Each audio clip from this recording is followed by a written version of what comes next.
मित्रांनो, तुम्हाला माहिती आहे का? हा व्हिडिओ असा आहे की स्वतः देवांनीही पाहावा.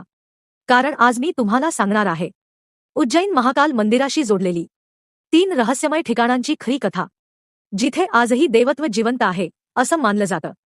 उज्जैन, काळाची राजधानी, जिथे काळालाही ज्याचं भय वाटतं, तो आहे महाकाल. पहिलं रहस्य आहे महाकालाचं गर्भगृह. हे साधं मंदिर नाही. इथे असलेलं शिवलिंग स्वयंभू आहे. रात्री मंदिराचे दरवाजे बंद झाल्यावर कोणीही आत नसताना सकाळी पुजाऱ्यांना लिंगावर नवीन भस्म आढळतं.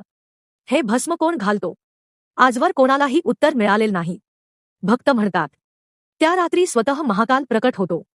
दुसरं रहस्य आहे भस्म आरतीचं. पहाटे होणारी ही आरती मृत्यूचं सत्य सांगते. पण अनेक भक्तांनी सांगितलं आहे की आरती चालू असताना अचानक थंडगार वारा किंवा अदृश्य स्पर्श जाणवतो. काहींचे डोळे पाणावतात, तर काही भक्त ध्यानस्थ होतात. असं मानलं जात की त्या क्षणी शिवगण आणि देवशक्ती महाकालाभोवती उपस्थित असतात. तिसरं आणि सर्वात भयानक रहस्य आहे शिप्रा नदीचा काठ आणि काळभैरवाची शक्ती. रात्री इथे ध्यान करणाऱ्या साधूंनी असं सांगितलं आहे की जे मनात कपट घेऊन येतात त्यांना इथे अस्वस्थता, भीती जाणवते. पण जो श्रद्धेने येतो त्याला विलक्षण शांती मिळते. कारण इथे न्याय देवच करतो.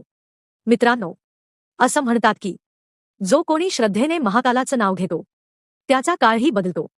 म्हणूनच हा व्हिडिओ फक्त पाहण्यासाठी नाही, तो अनुभवण्यासाठी आहे. मित्रांनो, अशाच भक्तिमय, रहस्यमय आणि ख्या कथा ऐकण्यासाठी आताच चॅनेलला सबस्क्राईब करा, व्हिडिओला लाईक करा आणि शेअर करायला विसरू नका. जय महाकाल.